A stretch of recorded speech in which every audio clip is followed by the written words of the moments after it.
Bismillahirrahmanirrahim. Assalamualaikum warahmatullahi wabarakatuh. Hari ini kembali lagi kita belajar PAIK, yaitu tentang Rasul adalah idolaku.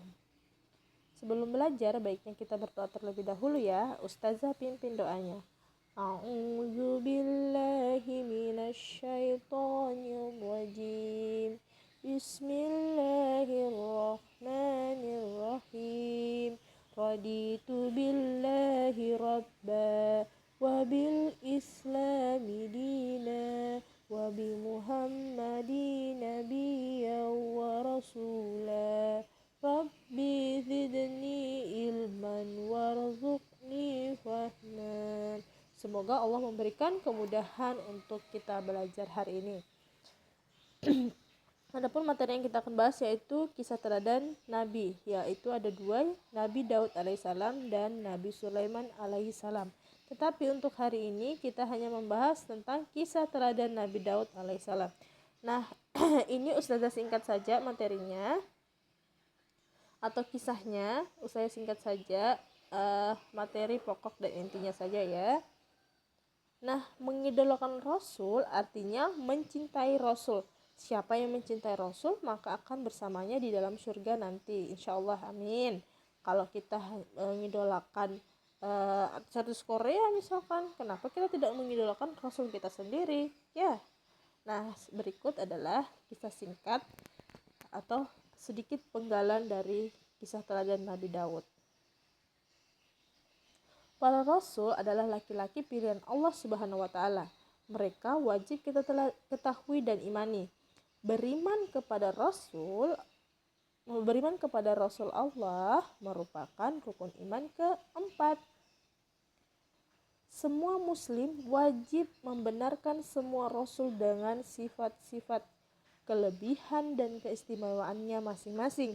Para Rasul berkewajiban menyampaikan risalah dan wahyu yang diterimanya itu kepada manusia. Kisah teladan Nabi Daud alaihissalam. Nah, yang belum mengetahui Nabi Daud itu siapa sih? Keturunan dari mana sih? Nah, ini kita akan bahas ya. Nabi Daud alaihissalam adalah salah seorang nabi dari Bani Israel, yaitu dari Sibit Yahuda. Nabi Daud alaihissalam adalah keturunan ke-12 dari Nabi Ibrahim alaihissalam, yakni dari putranya Nabi Ishak alaihissalam. Nabi Daud alaihissalam menjadi nabi dan raja kaum Bani Israel setelah Raja Talut meninggal dunia setelah mengalahkan dan membunuh Raja Jalut, pemimpin kaum kafir. Jalut adalah pemimpin kaum kafir yang sangat kejam. Untuk memerangi kaum kafir itu, Allah Subhanahu wa Ta'ala mengutus Talut untuk menjadi raja. Di antara bala tentara Talut ada yang bernama Daud. Saat menjadi bala tentara Raja Talut, Daud masih kecil. Tapi dalam peperangan tersebut, Daud berhasil membunuh raja kafir yaitu Jalut. Mujizat Nabi Daud alaihi salam.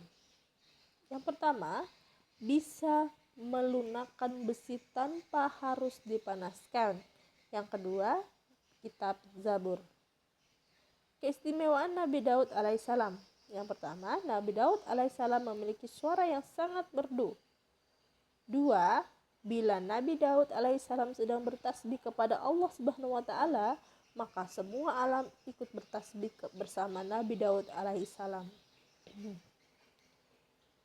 Yang ketiga, Nabi Daud alaihissalam membagi harinya menjadi 3 bagian, yaitu 1 hari untuk menjadi hakim, 1 hari untuk beribadah, dan 1 hari untuk keluarga. Yang keempat, Nabi Daud alaihissalam suka berpuasa, sehari berpuasa, sehari berbuka, yang dikenal dengan puasa Daud. Nah, itulah kisah teladan dari Nabi Daud alaihissalam. Semakin kalian bisa memahaminya, semoga kalian bisa memahaminya dan juga bisa menceritakan sifat terpuji dari kisah teladan tersebut. Terutama kalian juga harus bisa mencontoh sifat terpuji yang ditujukan oleh Nabi Daud alaihissalam. Nah, itulah sedikit ulasan tentang Nabi Daud yang harus kita teladani sifat dan keteladanannya. Cukup sekian materi hari ini. Wassalamualaikum warahmatullahi wabarakatuh.